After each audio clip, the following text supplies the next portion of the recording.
से इस देश में अन्याय के खिलाफ न्याय की लड़ाई का अगुवाई करने वाला इलाका आज खुद ही अन्याय का शिकार बनता जा रहा है। ऐसा नहीं कि बक्सर की ऐतिहासिक भूमि से कोई एक वीर पुरुष पैदा हुआ।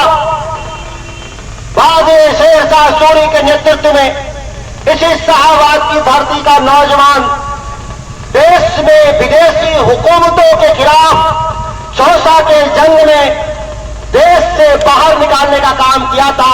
वो यही माटी का वीर थे।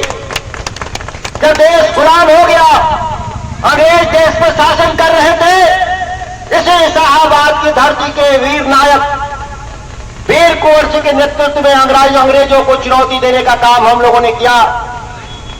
लड़ाई ऐसा नहीं कि आजाद भारत में भी नहीं, आजाद भारत में भी दो उप प्रधानमंत्री जगजीवन राम और रामसु बख्शी को देने का काम किया।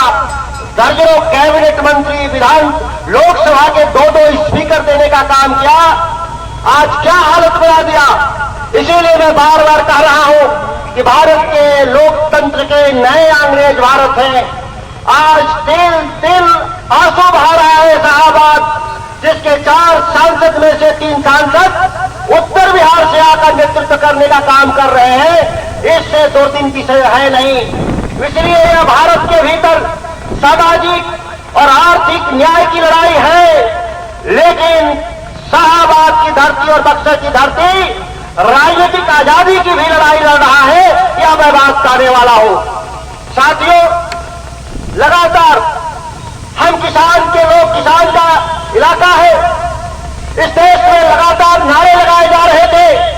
पिछले 15-10 सालों में देश की सत्ता ने जुमलों के माध्यम से ठगने का जो काम कर रहे थे कि हम किसानों की आमदनी को 2 गुना करेंगे, हम हर खेत तक पानी पहुंचाएंगे, किसानों के जमीन के अधिग्रहण का मुआवजा 4 गुना देने का काम करेंगे। लेकिन हुआ क्या?